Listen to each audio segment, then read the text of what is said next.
So good morning, Michael Scanlon here with ClimateCon here at Tonzantine, a beautiful coffee shop in the Santa Fe Arts District. I don't know if you can see the traffic whizzing by outside the window.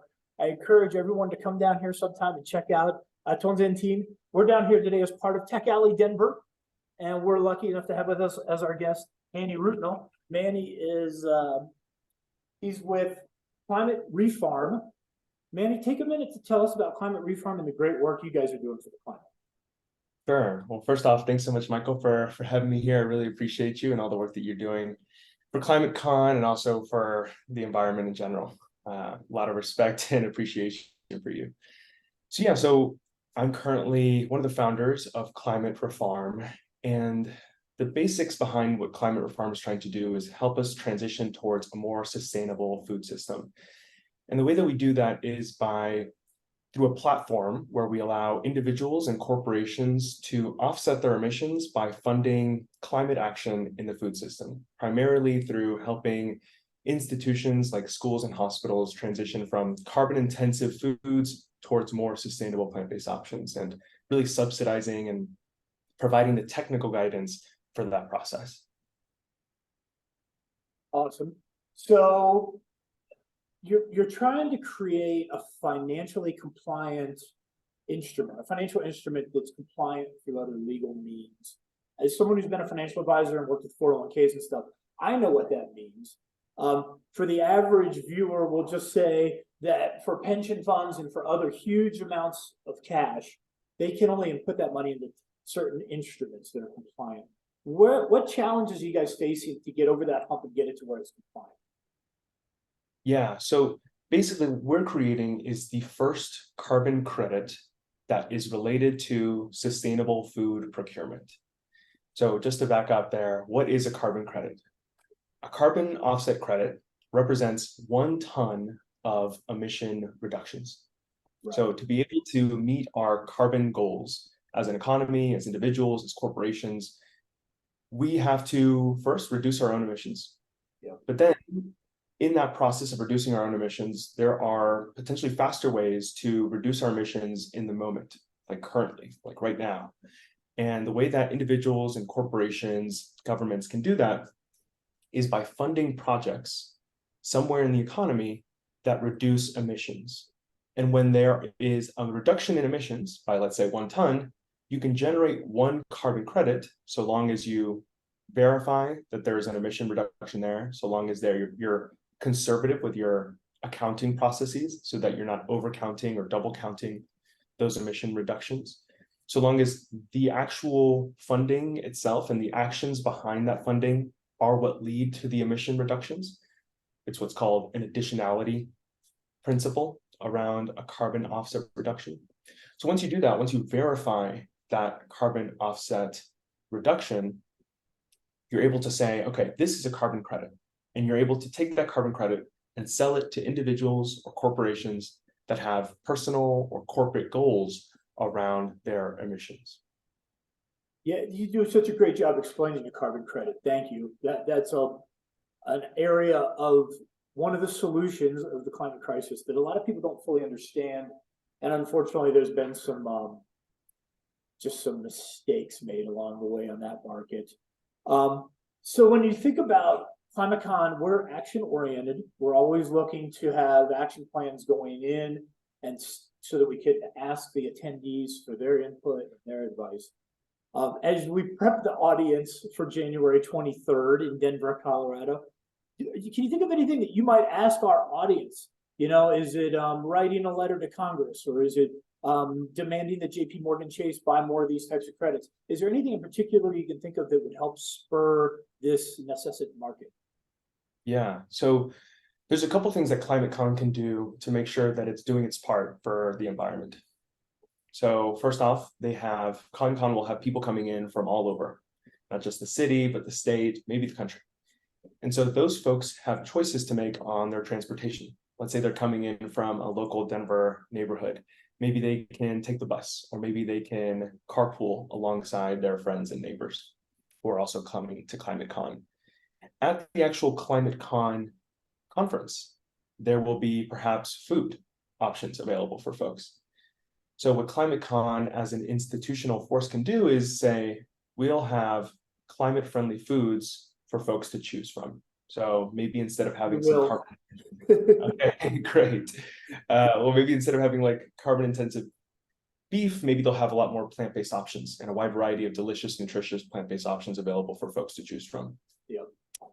As far as what the individual ClimateCon participants can do to make sure that something like Climate ReFarm can go on to the next level. Well, first off, they can sign up for our waitlist before our platform goes live in the coming weeks or months. And so they can go to climaterefarm.com. They'll put in their email and name in there. And then when our platform goes live, they'll be able to be the first people to go through our carbon calculator so that they can find out what their carbon emissions are. And then after that, they can do a monthly subscription to be able to offset their emissions through our carbon credits. So that's one thing they can do. On the other side, let's say they're part of a corporation that has a carbon commitment.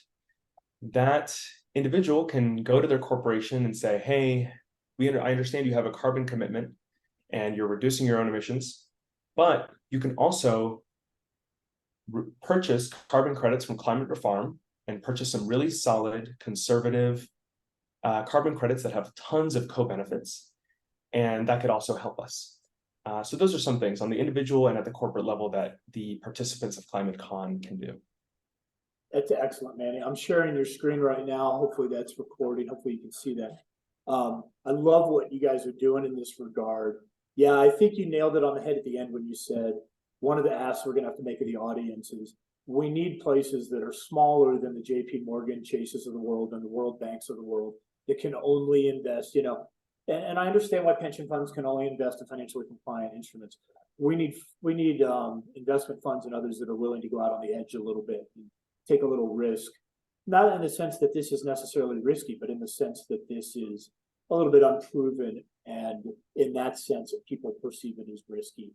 But I think what you're doing is fantastic. I think this can easily be quantified as a great benefit.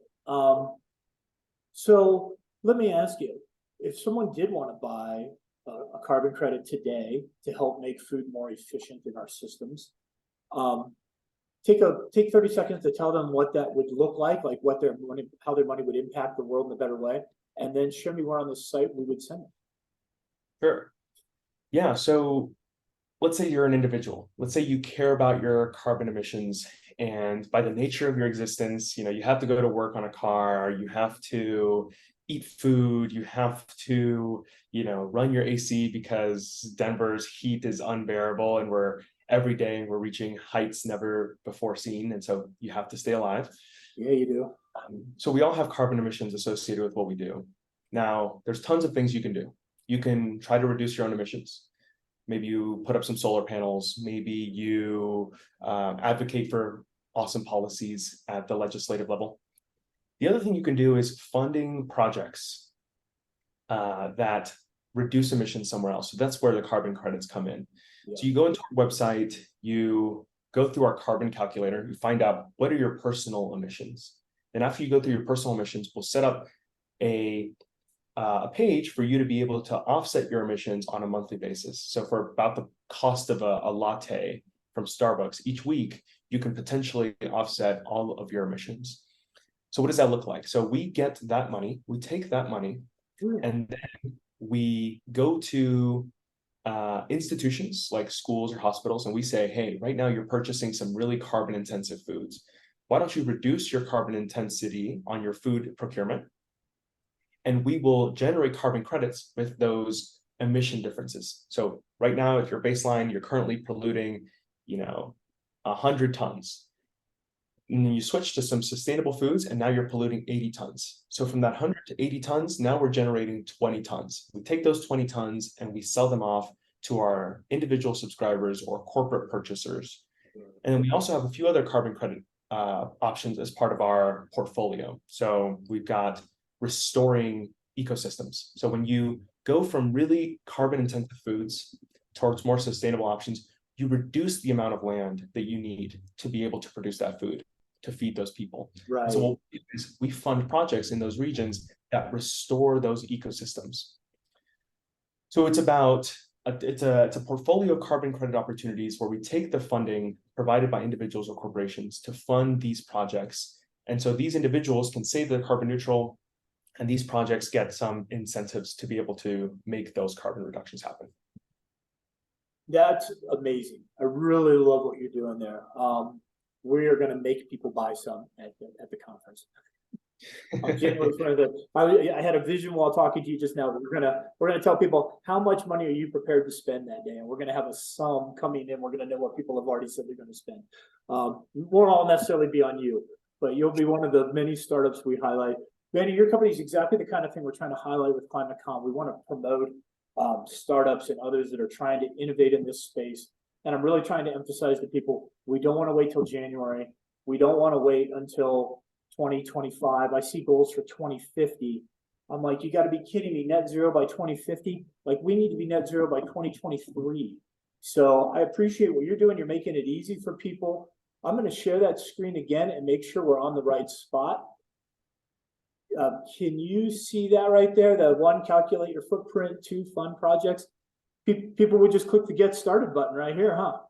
That's right. And that'll take you right now. It'll take you to our wait list. But we're imminently going to launch our platform. By the time ClimateCon rolls around, we'll definitely have the platform up. That's awesome.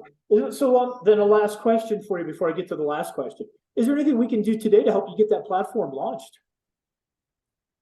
At this stage, we're working on making sure that our carbon calculator is as well tuned as possible. Okay. And so that's a matter of having we've got a really awesome team, two other co-founders besides me that are working on this. And one of our chief technology officers, just a computer whiz. He graduated from MIT with computer science, and he's just like doing incredible work in the background to make sure that individuals have a really great platform to be able to seamlessly go from calculating their emissions to offsetting their emissions. So that's what we're working on right now, and hopefully that'll be done in the next few weeks.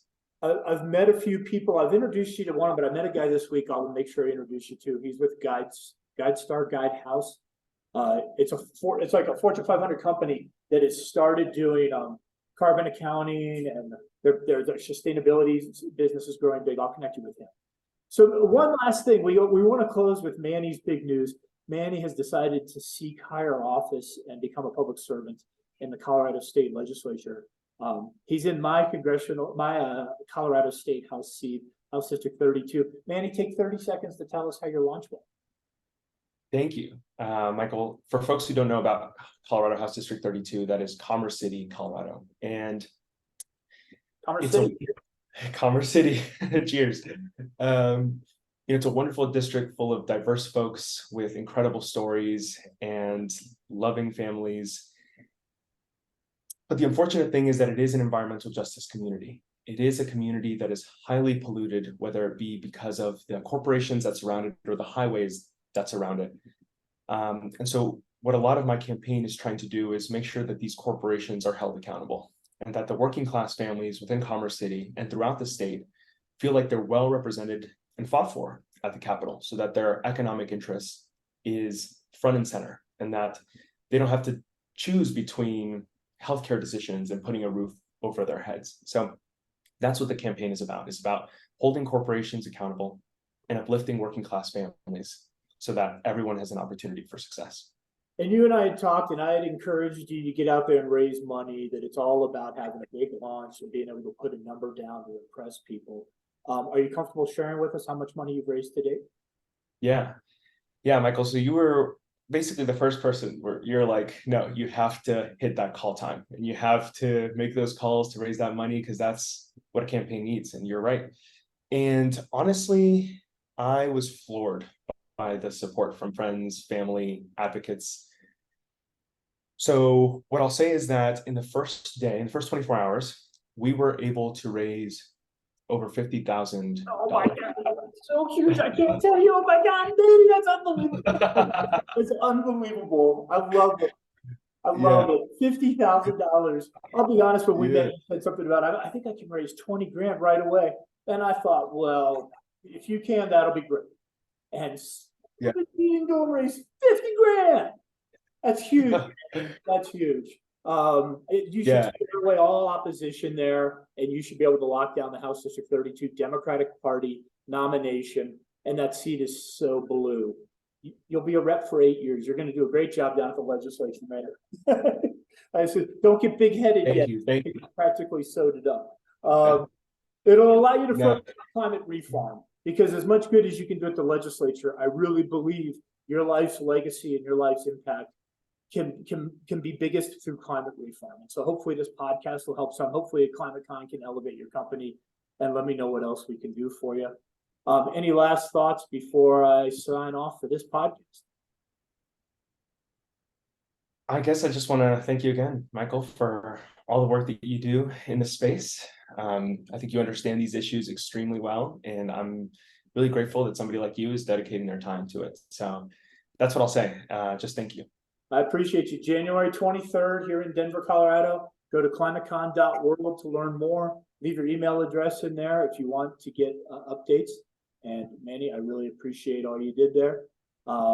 Thanks so much, everyone. And that's it. Have a great day.